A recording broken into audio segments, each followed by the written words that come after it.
नमस्कार दोस्तों, पौराणिक कथाओं और ग्रंथों के अनुसार अहिल्या एक बहुत ही सुंदर स्त्री थी। अहिल्या को यह वरदान मिला हुआ था कि उनका यौवन सदा बना रहेगा। अहिल्या की सुंदरता के आगे तो स्वर्ग की अप्सराएं भी पानी थी, इसलिए देवता भी अहिल्या के कायल हुआ करते थे। लेकिन एक श्राप के कारण अहिल्या पत्थर की शिला में तब्दील हो गई थी। पौराणिक ग्रंथों में अहिल्या के बारे में बहुत सारी कथाएं प्रचलित हैं। तो चलिए जानते हैं आखिर किस श्राप की वजह से अहिल्या पत्थर की शिला बन गई थी और फिर उसके बाद किस प्रकार से नया जीवन दान मिला। यह जानने से पहले अगर आप इस चैनल को सब्सक्राइब नहीं किए तो सब्सक्राइब करके घंटी के निशान दबाकर लाइक कर दें। तो चलिए वीडियो शुरू करते हैं। पंडित इंद्रमणि घनश्याल के अनुसार ब्रह्मा की पुत्री थी अहिल्या। अहिल्या की उत्पत्ति ब्रह्मा जी से मानी जाती है, इसलिए अहिल्या को ब्रह्मा जी की मानस पुत्री भी कहा जाता है। अहिल्या सभी गुणों से परिपूर्ण थी और बहुत ही सुंदर और रूपवती थी। इंद्रदेव भी अहिल्या की खूबसूरती के कायल थे। स्वर्ग के राजा इंद्र अहिल्या के साथ विवाह करना चाहते थे। ब्रह्मा जी ने अहिल्या के विवाह के लिए एक शर्त रखी थी कि जो भी तीनों लोकों की परिक्रमा सबसे पहले पूर्ण करेगा, अहिल्या का विवाह उसी के साथ किया जाएगा। गौतम ऋषि और इंद्रदेव के साथ अन्य देवताओं ने भी अहिल्या से विवाह करने के लिए तीनों लोकों की परिक्रमा शुरू की, लेकिन गौतम ऋषि ने परिक्रमा के दौरान एक गर्भवती कामधेनु गाय की परिक्रमा की, जिसके कारण ब्रह्मा जी ने कहा कि कामधेनु गाय तीनों लोकों से भी श्रेष्ठ होता है। इसलिए ब्रह्मा जी ने अपनी मानस पुत्री अहिल्या का विवाह गौतम ऋषि से करवा दिया। अहिल्या का विवाह गौतम ऋषि से होने पर इंद्रदेव क्रोधित हो गए। तभी देवराज इंद्र ने अपने मन में यह ठान लिया, अगर अहिल्या मेरी नहीं हुई तो किसी का होने भी नहीं दूंगा। और यह सोचकर देवराज इंद्र ऋषि गौतम की कुटिया के बाहर रोज आते और छुपकर देखा करते थे और हमेशा की तरह एक दूसरे को साथ में ही देखते, और हर बार की तरह इंद्र की योजना विफल होता रहा। देवराज इंद्र वासना में इतने अंधे हो चुके थे कि उन्हें कुछ समझ में नहीं आ रहा था। तभी एक बार देवराज इंद्र ने एक नई योजना बनाई और चंद्रदेव को आदेश दिया और बोले कि आप कुछ समय आकाश से लुप्त हो जाएं।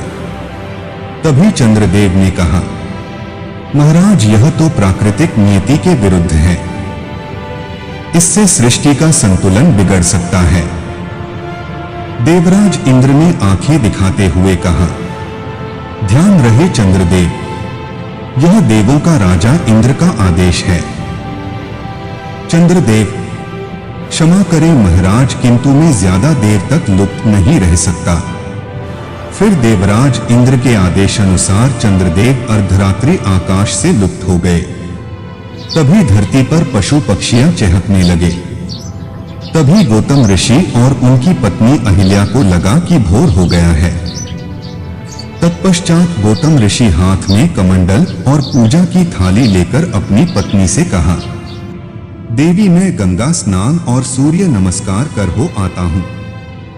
ये कहकर गौतम ऋषि गंगा स्नान के और चल पड़े। उनके कुटिया के बाहर जाते ही देवराज इंद्र गौतम ऋषि का भेष बदलकर अहिल्या के समीप गए। तभी अहिल्या बोली, स्वामी आप तो लौट आए, आप गंगा स्नान को नहीं गए। किंतु यह ऋषि गौतम के भेष में देवराज इंद्र थे। इन्होंने कहा, नहीं देवी, तुम्हारी ये रूप और सुंदर काया को देखकर मेरा मन विचलित हो उठा है। अहिल्या बोली, परंतु स्वामी आपने तो अपने सारे इंद्रियों को अपने बस में कर रखा है। हाँ देवी, किंतु आज मैं सारी इंद्रियों को तोड़कर तुम्हारे साथ संग मग्न होना चाहता हूं। और इस तरह देवराज इंद्र अहिल्या के साथ संभोग क्रिया में लीन हो चुके थे। इधर गौतम ऋषि जल में सूर्य की प्रतीक्षा कर रहे थे। तो दूसरी तरफ चंद्रदेव गौतम ऋषि को और प्रतीक्षा न करवाते हुए आकाश में दिखाई पड़े। गौतम ऋषि आश्चर्यचकित हो उठे और बोले, ये कैसा चमत्कार है। उसी समय गौतम ऋषि शीघ्रता से अपने कुटिया की ओर चल दिए। वहां पर आए और उन्होंने देखा अहिल्या किसी पराये पुरुष के साथ संभोग क्रिया में लीन थी। यह देखकर गौतम ऋषि कुपित हुए और बिना कुछ जाने क्रोधित होकर अहिल्या को पत्थर की शिला बन जाने का श्राप दे दिया। गौतम ऋषि के श्राप के कारण अहिल्या पत्थर की शिला बन गई और रामायण काल में जब राम और लक्ष्मण वन विहार करते समय गौतम ऋषि के आश्रम के समीप पहुंचे, तब श्री राम जी के चरण लगते ही पत्थर की शिला बनी अहिल्या फिर से अपने स्वरूप में आ गई। इस प्रकार अहिल्या को नया जीवन दान मिला। ये थी अहिल्या की कहानी। दोस्तों, इसमें अहिल्या की गलती थी या नहीं, कृपया कमेंट करके अपना राय दें और हमारे YouTube चैनल अमर ज्ञान एक्टिव को सब्सक्राइब करके बेल आइकन दबाएं ताकि आने वाले वीडियो की नोटिफिकेशन सबसे पहले आपको मिले और लाइक करके अपने दोस्तों के साथ शेयर करें। फिर मिलेंगे एक नए वीडियो के साथ। धन्यवाद।